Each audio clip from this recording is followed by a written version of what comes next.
તો દિલ્હી બ્લાસ્ટ બાદ અમદાવાદમાં પણ હાઈ એલર્ટ આપી દેવામાં આવ્યું છે। અમદાવાદ એરપોર્ટ પર સુરક્ષા વધારાઈ છે।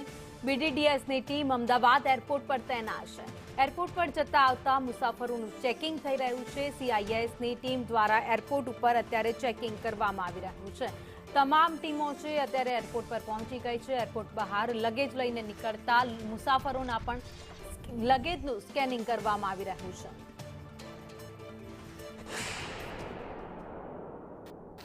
દિલ્હીમાં સર્જાયેલ બ્લાસ્ટની ઘટના બાદ અમદાવાદમાં એલર્ટ આપવામાં આવ્યું છે। અમદાવાદના વિવિધ સ્થળો જે એલર્ટના ભાગરૂપે સુરક્ષા વ્યવસ્થા છે સઘન કરી દેવામાં આવી છે। ખાસ કરીને અમદાવાદ એરપોર્ટની જો વાત કરવામાં આવે તો અહીંયા પણ સુરક્ષા વ્યવસ્થા છે વધુ સજ્જ કરી દેવામાં આવી છે। સીઆઈએસએફ દ્વારા સતત પેટ્રોલિંગ કરવામાં આવી રહ્યું છે। જેટલા પણ મુસાફરો અહીંયા એરપોર્ટ પર આવે છે પછી તે ડિપાર્ચરમાં હોય કે અરાઇવલ સાઇડ હોય તેમને બેગેજ જે છે તે કાઉન્ટરથી જે ડિટેક્ટ જે ખાસ કરીને જે સિક્યુરિટી પર્પઝથી અહીંયા તેમના બેગેજની તપાસ છે તે કરવામાં આવે છે અને ત્યારબાદ એરપોર્ટની અંદર તેમને પ્રવેશ આપવામાં આવે છે। સીઆઈએસએફ દ્વારા સતત જે સ્નિફર ડોગ સાથે રાખીને એરપોર્ટમાં પેટ્રોલિંગ કરવામાં આવે છે અને અત્યારે પણ જોઈ શકાય છે કે સઘન સુરક્ષા વ્યવસ્થા અમદાવાદ એરપોર્ટ પર કરી દેવામાં આવી છે। મુસાફરોની સુરક્ષા જે છે તેને ધ્યાનમાં રાખીને ખાસ કરીને જે બ્લાસ્ટની ઘટના થઈ છે ત્યારબાદ અત્યારે હાલ એલર્ટ આપી દેવામાં આવ્યું છે અને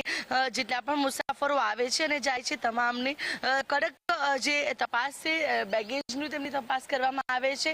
કોઈ પણ જે અજુગતી વસ્તુ દેખાય તો તેમનું વધારે સઘન તપાસ કરવામાં આવે છે। એટલે કે અમદાવાદ એરપોર્ટમાં પણ એલર્ટ જાહેર કરી દેવામાં આવ્યું છે અને તમામ મુસાફરોનું ચેકિંગ કરાય છે। સીઆઈએસએફનો વધુ સ્ટાફ તૈનાત કરી દેવામાં આવ્યો છે। બીડીડીએસની ટીમ પણ અમદાવાદ એરપોર્ટ પર હાલ સ્ટેન્ડ બાય જોવા મળી રહી છે અને એરપોર્ટની અંદર તમામ ખૂણે ખૂણે હાલ ઝીણવટભર્યું તપાસ જે છે ચેકિંગ જે છે તે કરવામાં આવે છે અને દરેક મુસાફરનું ચેકિંગ બાદ જ એરપોર્ટની અંદર પ્રવેશ આપવામાં આવી રહ્યો છે।